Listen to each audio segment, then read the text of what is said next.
Here we go. Welcome to Investigations on Ritual Abuse Livestream 106. And today's episode we'll be talking about the one topic that is relevant. The one topic we've all been taken off course by the Kirk assassination and recent other developments. And that topic is Jews. That's right, we're talking about Jews today. We're talking about the Charlie Kirk assassination, but mainly we're talking about how it took it off course. It took us off focus in terms of the Epstein files and the Epstein case. And we're going to talk about why that's an issue, but mainly we're going to be talking about door with pamphlets. We want to talk to you about Judaism. That's right, people. Judaism. And so the first thing we want to do is highlight the fact that over the course of the past few weeks, we've moved away from focusing on the release of the Epstein files, despite the fact that those files are quite relevant to what is going on in the world.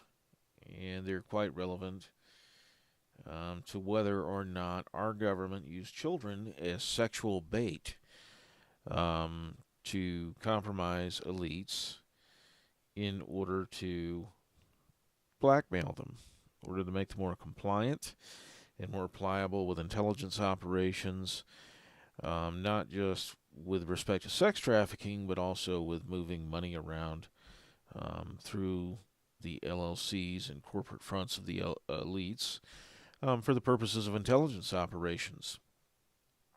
And here's the thing you need to understand. Intelligence agencies don't just compromise the elites with sex and financial illegality simply to compromise them. They do it because they have a larger purpose and because they need to use their bank accounts and their corporate fronts and their financial wherewithal in order to accomplish the goals of the intelligence agencies in question. They also leverage them for political influence because many of the people that we call elites are among the 1.5 million or so people, the half of 1%, who fund our political elections. And it's no different here than it is abroad. A very small, select group of people fund the political ascensions of the politicians and talking heads that you see on television yelling at each other from the left and the right. It's all a big theater that we're expected to buy. But the reality of it is afterwards they go out and they have a beer.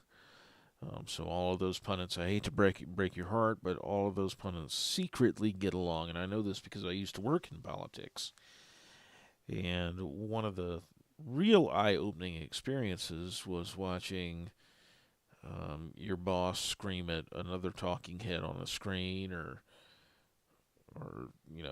use the platitudes and tropes that, you're a left-wing lunatic and this, that, and the other, and vice versa, you're a right-wing fascist. And then privately realize that they're friends. And after the show's over, they're going to go out and have a few beers and a few drinks. They're going to talk shop. They're going to have a good time. At the end of the day, the real business is getting you to respond to those fundraising emails and give them your email address in the first place when you visit their website, because that goes into an email list that they then rent out for tens of thousands of dollars to other organizations that are looking to fundraise. So when you give them your email, that's the first step. You give them money, you'll receive even more emails and direct mailers, because the more information they get from you and from others, the more of an asset they have. The name of the game is raising money, and most of that money, like most of the money you donate to philanthropy, that is to charities, goes to overhead. It goes to the people who hold officer positions in that philanthropy. Very few charities are actually charities for anybody other than the people who are on the executive staff. So that's kind of the reality of it. That's the theater that we're facing here. So my camera just went off because I bumped my little black magic design. ATEM Mini Pro. Apparently I made it angry, so I apologize to you all who are watching for depriving you of my shining countenance and visage. I know it's hard. I know it's difficult. But you know what? We all have to make do. That is my wife in the background looking over skeptically. I have to behave myself because the warden is in town. She is in the room with me, so I can't say all the things that I might typically say when I'm left unsupervised. And so, without further ado, let's talk about Judaism, as Doug Stanhope's talked about in that earlier clip that I outlined. And so I'm going to pull up this clip for you. And it's going to be... אבל רגע, מה שאני לא מבין, זה כל הגויים הם איך קוראים? תקשיב שנייה, אדוני. בהמות. אני יכול להגיד לך משהו? אם אין להם ציווי. אדם, שנייה, אדם זה על שם הדמה לעליון. אדם זה כאילו יכול לדמה לאלוקים. אוקיי? זה פירוש אדם. אנחנו הפכנו את זה, זאת אומרת העם הפך את זה. והאדם בן אדם, כמו אתה בן אדם, אתה צריך להתנהג כמו בן אדם. אבל בעיקרון זה על שם עליון. אדם זה הדמה לעליון, וכיוון שאנחנו בנים של אלוקים, אז הוא קרא לנו בני אדם. עכשיו, הגויים מה שאין, כן? אלוקים עשה אותם בשביל שיעשו פה... בשביל לשרת את היהודים. כל הגויים שאתה רואה שיש בעולם, המיליארדים האלה, הם הכל רק בשביל שהיהודים יהיה להם איזה תועלת. עכשיו, אנחנו לא רואים את זה, אנחנו לא יודעים בדיוק. שנייה, כן, היות ואנחנו בגלות, אז אוטומטי עדיין הם עוד לא משרתים אותנו לגמרי, רק חלקית. כל אחד יהיה לו, כשמשיח יבוא, אז כל אחד יהיה לו אלפים עבדים, 2,800 עבדים. בינתיים, המשיח לא כאן, אז איך הם משרתים אותנו? הם בונים לנו רכבים, דירות, בניינים. למי הם בונים את זה? לנו. משרתים את היהודים.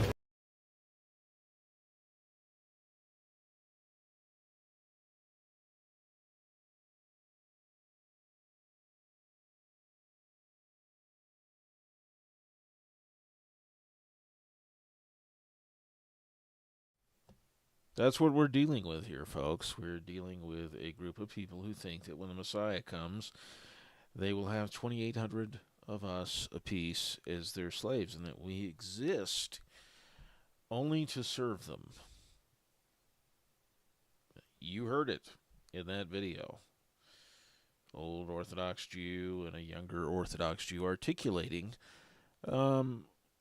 what they believe the Gentiles' purpose is, what they believe the non-Jews' purpose is. And the reason I want to highlight that is because we have a Republican senator from South Carolina named Tim Scott, and he sponsored the Anti-Semitism Awareness Act of 2025. And the rough strokes of it are that the definition offered up by the IHRA, or the International Holocaust Remembrance Alliance, they will be using their working definition of anti-Semitism when investigating violations of Title VI of the Civil Rights Act of 1964 for individuals subjected to anti-Semitism on college and university campuses. And so let's take a look at what that working definition is. Here's the explicit verbatim definition. Anti-Semitism is a certain perception of Jews which may be expressed as hatred towards Jews. Rhetorical and physical manifestations of anti-Semitism are directed towards Jewish or non-Jewish individuals and their property, toward Jewish community institutions and religious facilities. So, that's the verbatim.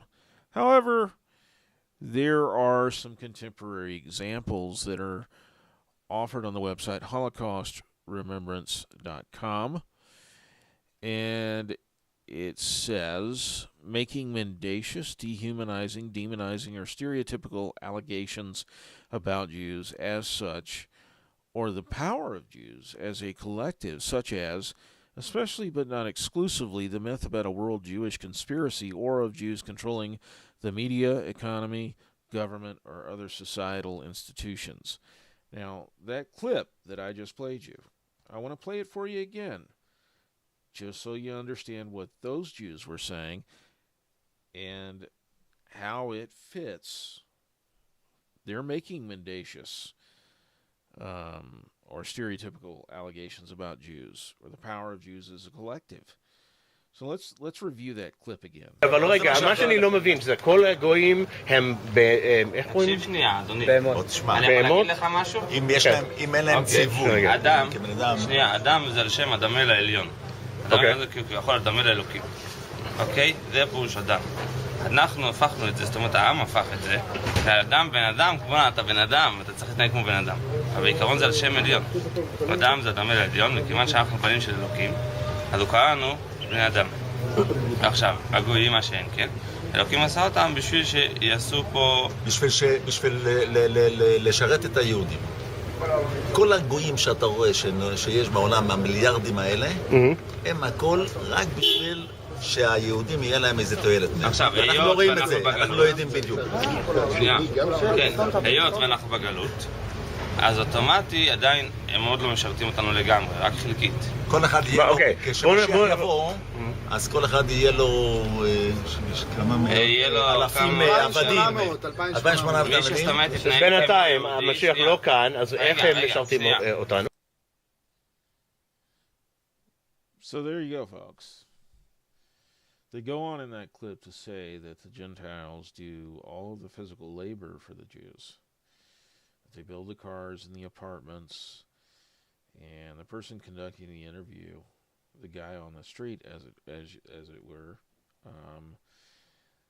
he says, "Well, there are Jews who do that work too," and the two men in the video say, "Not really."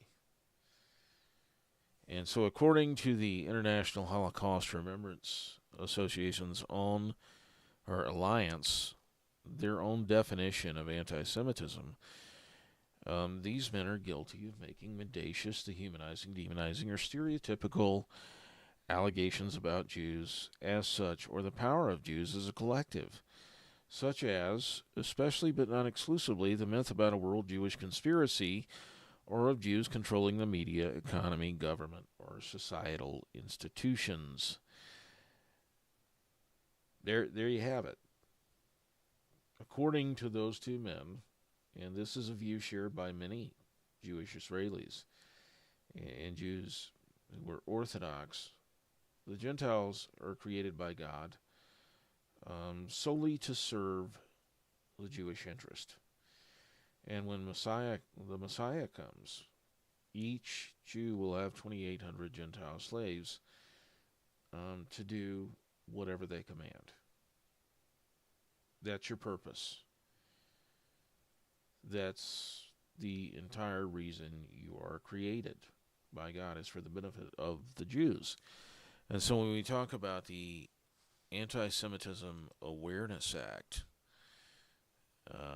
of 2025, sponsored by a Republican, Senator Tim Scott of South Carolina, we're talking about chilling speech when that same speech is said by a Gentile, an American citizen who, by the way, has the guarantees of freedom of speech under the First Amendment.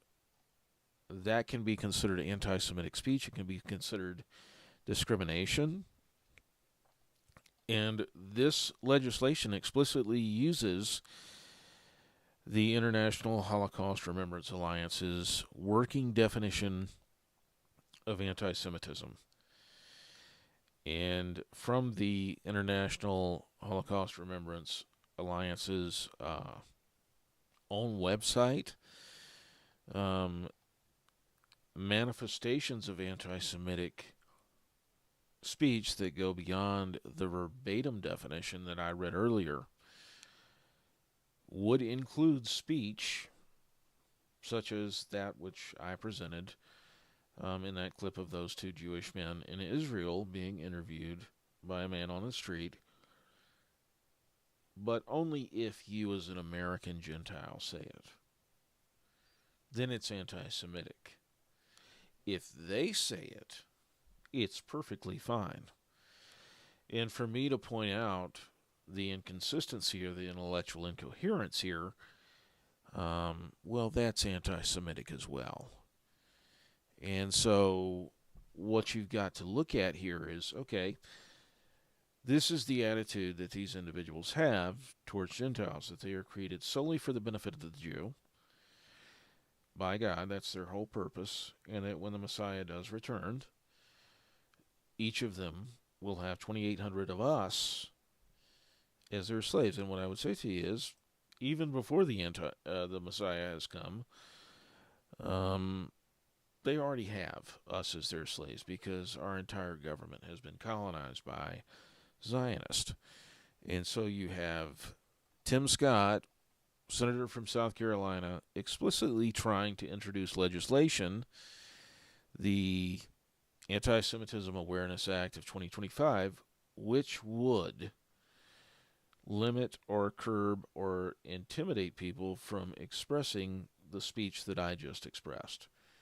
Speeches which is drawn from an explicit example of religious Jews in Israel and their own articulated viewpoint of the roles of Gentiles relative to Jews, that Gentiles only exist to serve the Jews, that's why they were created. That's the level. That's what we're faced with here. And so as we get into the Epstein saga, we have a question as to whether or not Jeffrey Epstein was working for the CIA, the Mossad, or both. And what we know about Jeffrey Epstein is, well, he's Jewish. He's ethnically Jewish, even if he isn't religiously Jewish, even if he isn't observantly Jewish. He is Jewish, and he did have a relationship with the Mossad. He did have a relationship with the former Prime Minister of Israel, Ehud Barak, who appears as a perpetrator in certain victims' accounts of what happened on Epstein Island at Epstein's residence. And so, again, what do we want to do in this episode? Door with pamphlets. We want to talk to you about Judaism. Exactly.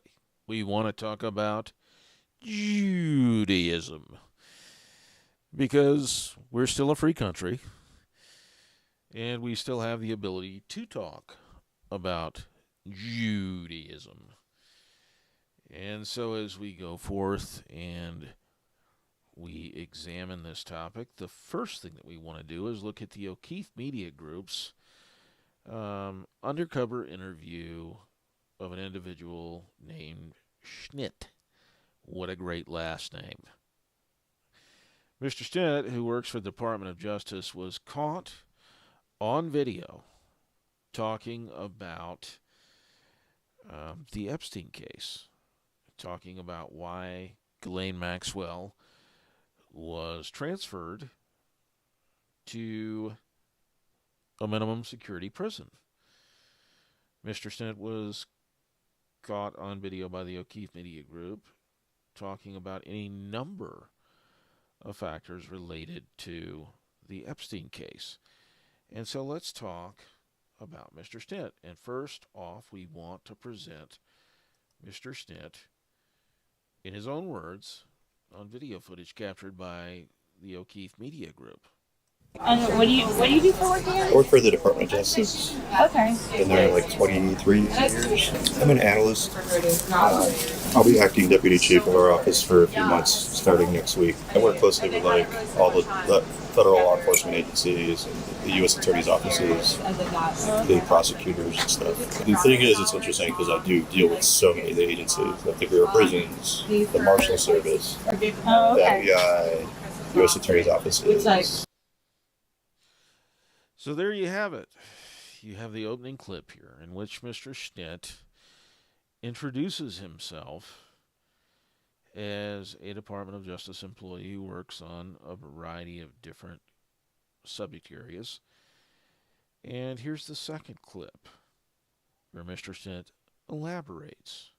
But, internally, there's a lot of, even within the administration, there's internal conflict. Okay. Like, the head of FBI really wants it. Second in command at FBI has been, causing problems because he's like, no, these have to be released.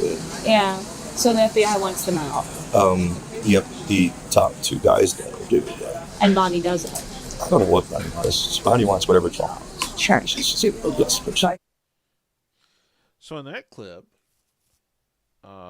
Mr. Stitt talks about Pam Bondi being a yes man for the Trump administration. She doesn't really care one way or the other about the Epstein files. She's just a yes man. She's there to rubber stamp whatever the Trump administration wants to do with those files and their release. Let's go to the third clip that we Do you think the stuff with Epstein will actually get released or not at all? If it does, it'll be heavily redacted and his name won't be in it. But those files do exist. There's files. Yeah. For sure. There's, thousands and thousands of pages of files. But again, if they're released in any way, it's going to be very redacted. They'll redact every Republican or conservative person in those files, leave all the liberal, Democratic people in those files, and have a very slanted version of it come out where it's like, look at what is going on without releasing any of their bad behavior. So there you have it. In that clip, Mr. Stitt says that there are, in fact, thousands of pages of Epstein files, which we already knew. But he says before they're released, the Republican names will be heavily redacted out, and the Democratic names will be left in. Because the benefit of being the party in power is that you get to cover your own flank. Unless, of course, it comes to anti-Semitic speech, in which case you do the bidding of AIPAC and the Israeli government, and you define anti-Semitic speech on their terms, the terms of the International Holocaust Remembrance Alliance, a heavily Zionist entity, and you give them cover.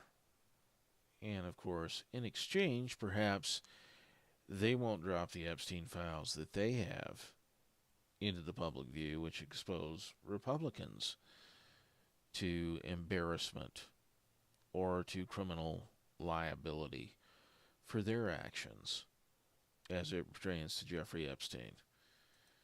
Because they've been good little soldiers for Israel and for Zionism. And so let's close with the final clip from Mr. Stitt, in which he explains why Ghislaine Maxwell's transfer to a minimum security prison in Texas was so unusual. They visited that Maxwell person? Yeah. And also involved? She got transferred to a minimum security prison too recently, which is against BOP policy because she's a convicted sex offender. And they're not supposed to get minimum security prisons, which is an interesting detail because she's getting a benefit, which means they're offering her something to keep her on shut.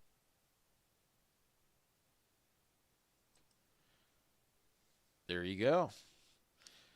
It's not every day that a convicted sex offender or a convicted sex trafficker gets transferred to the lowest level of security when it comes to a federal prison, but Ghislaine Maxwell did. In fact, Ghislaine Maxwell, by virtue of being at that prison, qualifies for work release.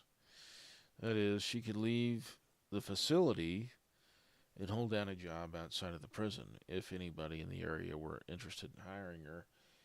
And I'm sure that there are at least a few Zionists in Texas who would be willing to extend her that courtesy for her service to the State of Israel and its intelligence services, of which her father, Robert Maxwell, was a purported asset before his death.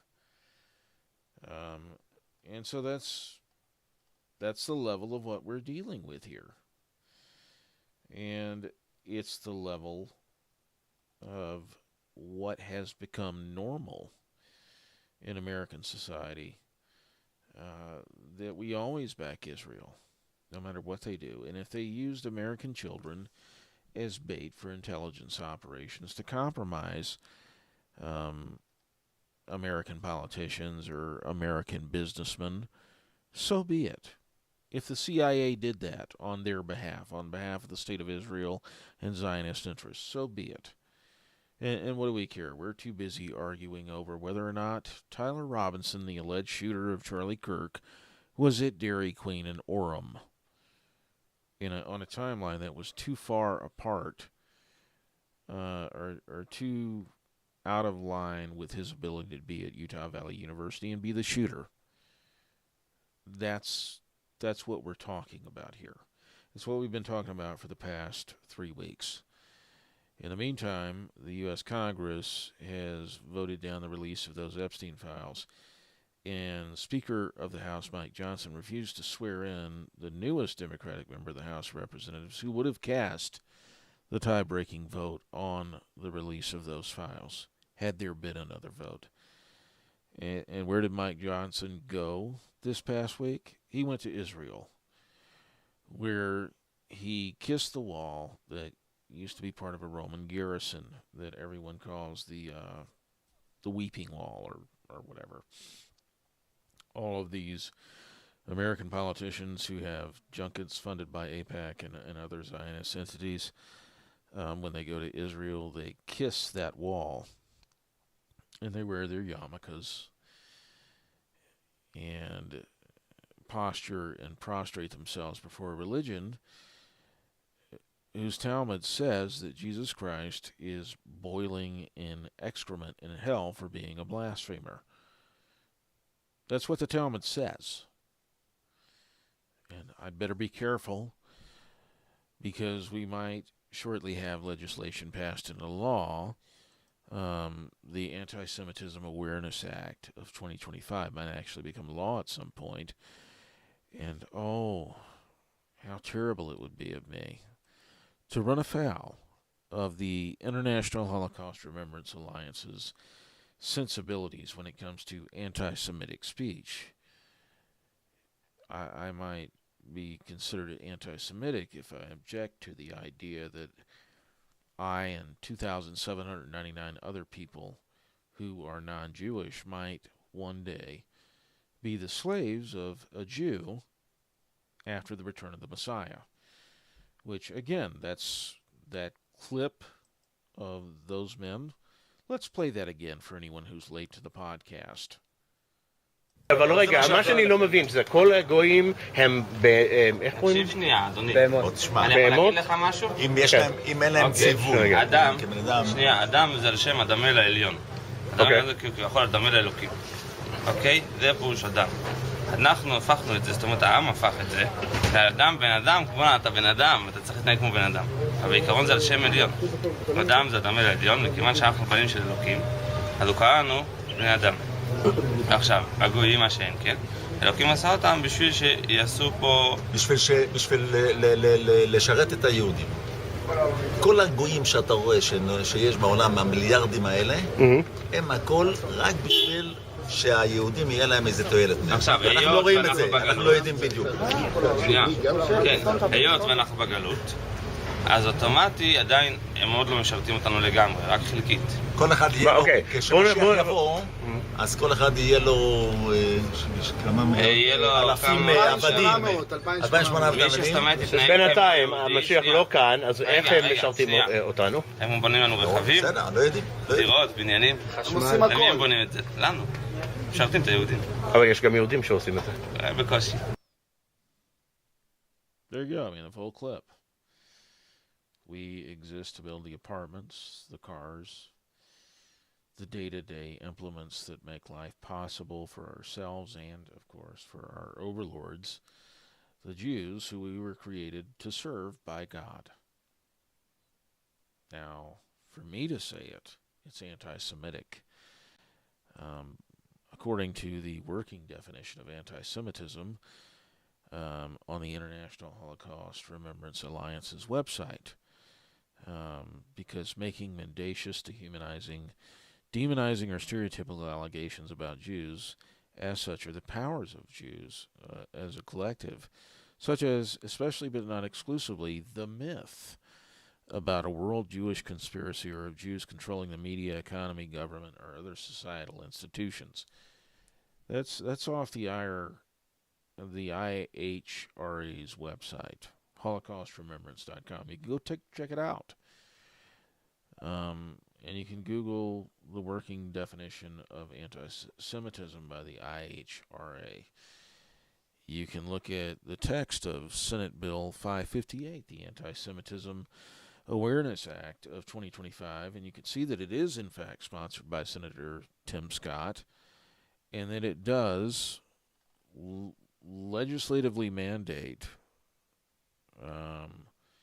the IHRA's working definition of anti-Semitism as the standard, the definition that the federal government will use when investigating alleged violations of Title VI of the Civil Rights Act of 1964. Because for me to say it, it's anti-Semitic, but for those gentlemen in that clip that I've shown 3 times now, it's perfectly permissible because they are the chosen people. And someone like me who's non-Jewish exists only to serve their interest. That's what I was created for. And of course, the ugly truth of that clip is, and the ugly truth of the Talmud, and the ugly truth of Zionism is that those of us who are non-Jewish are not even considered human. We are considered, according to Bava Metzia in the Talmud, we are considered to be beast, animals. We're not human. The Jews are human. That's the Talmudic view here. So if we look at what the Talmud has to say on this, and we apply it to what's going on in Gaza, we apply it to what happened with Jeffrey Epstein, who was a Zionist, who was a staunch supporter of Israel. Ghislaine Maxwell was the same. There are actual clips that you can see on YouTube of victims quoting Ghislaine Maxwell and some rather ugly racial comments she made about how the country club that she and Jeffrey Epstein were attending was Jewish only, and that no Gentile was welcome. Because racial discrimination isn't racial discrimination when a Jew does it. When a Zionist does it, it's not racial, because at the end of the day, you have to be human to be part of a race. And according to the Talmud, Gentiles aren't human. They are beast. That's what we're faced with here. So if you go to Bava Metzia 114b on Sephariah.com and you look at it, you say that you can see what it says about Gentiles. And so for those of you who are unfamiliar with what the Talmud is, it's basically a series of rabbinic conversations about the 613 mitzvot in the Torah, and the 613 mitzvot that are part of oral Jewish tradition. And so the Amorah proceeded to ask Elijah a different question and said to him, "Is not the master a priest? What is the reason that the master is standing in a cemetery?" Elijah said to him, "Has not the master studied the Mishnaic order of the Taharat, as it is taught in the Barada? Rabbi Shimon ben Yohai says that the graves of Gentile do not render one impure, as it is stated, and you, my sheep," that is, the Jews, The sheep of my pasture are man, which teaches that you, for example, the Jewish people, are called a man, but Gentiles are not called man. So a dead Gentile is not a dead man, and therefore he cannot render Elijah standing in a Gentile cemetery ritualistically impure. It's in the Talmud, Bava Metzia 114b. And when you go to the Niddah, it gets even worse. That's another section of the Talmud dealing with ritual impurity such as menstruation and so on and so forth. It also deals with Jewish sexual norms and standards as it pertains to children. And it says that a girl who is 3 years and 1 day old can be betrothed by sexual intercourse to a man. And what I have said to people privately and publicly for the past decade or so is that you can't separate someone like Jeffrey Epstein or Harvey Weinstein from their Talmudic beliefs and what is normalized for them in terms of sexual conduct and behavior. When you look at why they have the attitude that they have towards girls and towards the sexual exploitation of girls, it is directly traced back to these absolutely unseemly values articulated in the Talmud. And that is what we're faced with here. We're faced with an ideology that is fundamentally incompatible with Western Christian values, because we don't allow for a 3-year-old and 1 day child to be sexually abused. We don't sit there and say that a 9-year-old is suitable for sex, or that a 12-year-old is suitable for sexual intercourse. We don't say that at all. We don't consider a 12-year-old to be an adult capable of consenting to sexual intercourse with an adult. And to be fair, it's not just Talmudic Zionist Jews who cleave to this ideology.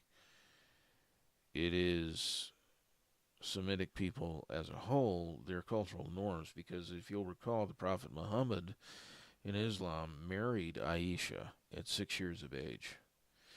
He consummated the marriage at 9 years of age. But the hadith and the stories around Muhammad and Aisha's relationship are replete with the fact that Muhammad was taking baths with Aisha before he consummated the marriage. That's pedophilia.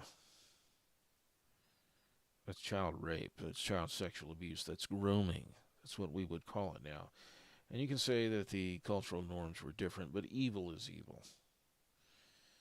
And one of the things that we have to understand in the clash of civilizations that is currently occurring between the West and the competing values of the Middle East, including those in Israel, is that we just have very different ideas of what appropriate versus inappropriate conduct is with respect to children and sex.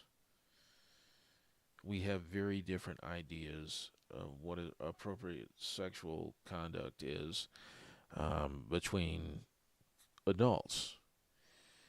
We firmly believe in the West that consent has to be affirmative to some degree between an adult male and an adult woman who are capable of consent. And if there isn't consent, then it's sexual assault. It's rape. And it doesn't matter how she was dressed. It doesn't matter that she wasn't covered with a hijab or that she was wearing revealing clothing. If she said no at all at any point during the interaction, it's rape. It's sexual assault. That's the Western norm. And you're seeing the chickens come home to roost in these European countries that have allowed an influx of immigrants from a cultural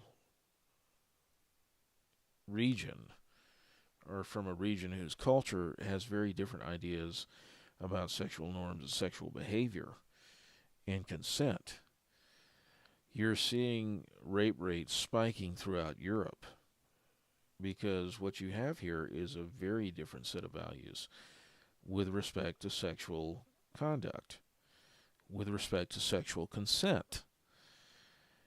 And that's the real thing that we need to be focused on, is whether or not our civilizations, our cultures, are actually compatible, and whether or not these individuals who are coming here from places like Somalia or countries in the Middle East like Saudi Arabia, Afghanistan, Iraq, Iran, Syria, whether or not those individuals are truly capable of assimilating in the West and becoming part of a society that says you have to have consent before sex, and a woman can dress however she wants. And it's not an invitation to sex. It certainly isn't an invitation to rape or sexual assault. That's what we're dealing with here in terms of how things are going in the West. And when we look at Jeffrey Epstein, we look at him, typically speaking, as a symptom of those values. He's not a direct cause of a problem, other than the fact that he facilitated a sex trafficking operation. But he did it at the behest of intelligence agencies governed by considerations such as Zionism, which is rooted in a supremacist ideology that says that Gentiles only exist for the convenience of Jews anyway. And that convenience doesn't just extend to building cars or apartment buildings or homes or manning the factories.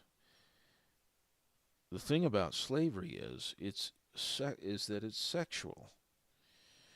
And when you read articles about Thai laborers, female laborers from Thailand, who are imported to Israel, and they're surveyed by social scientists, and 100% of them say that they've been sexually abused, sexually assaulted, and raped in the course of their employment, you get a clear understanding of what the values and norms in Israel are with respect to non-Jews, to non-Israelis.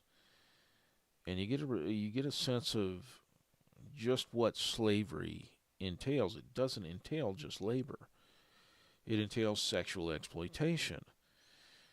And when it comes to a non-Jew, when it comes to a non-Arab or a non-Muslim,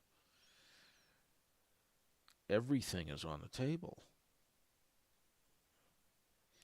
Everything is on the table. And if it serves the interest of Israel, if it serves the interest of a Muslim country to have children employed as bait for degenerate, degraded elites in business and in entertainment, in finance, so be it. Because if you can compromise them, you can blackmail them. And if you can blackmail them, you can get them to serve your interest with impunity. And you can get them to support the types of politicians who will write legislation such as the Anti-Semitism Awareness Act of 2025. And we all saw the reports with respect to Charlie Kirk's memorial. The number of individuals at that memorial who were in town for the memorial, and overwhelmingly Republican, overwhelmingly self-professed conservatives. And they were breaking the gay dating app, Grindr. Their servers were overloaded. The app was crashing. And that's happened at the Republican National Convention as well. And so, based on that, you're talking about a bunch of closeted gay Republicans who are ripe for blackmail, who are ripe for extortion, who can be manipulated because they want to keep their sexual proclivities a secret. And when you look at what's going on in Washington, there is no innocent explanation as to why those Epstein files haven't been released. We know why they haven't been released. And it may not be because the elected officials are in those files. It may not be because Donald Trump is in those files, but a lot of his friends certainly are. And a lot of the people who donate money to political campaigns, who get these people into office, are in those files. And they participated in the rape and sexual exploitation of children, and God knows what else. Because if someone will rape a child, they'll do a lot worse. And we don't have a full picture of what exactly they were doing, precisely because it would implicate the donor class that pays a great deal of money to these political campaigns to get these people elected. It would also implicate at least two intelligence services, the CIA and the Mossad, in using children as sexual bait to compromise rich and famous people. I'm Goel of Investigations and Ritual Abuse, and this has been IRA Livestream 106. I'll see you next time.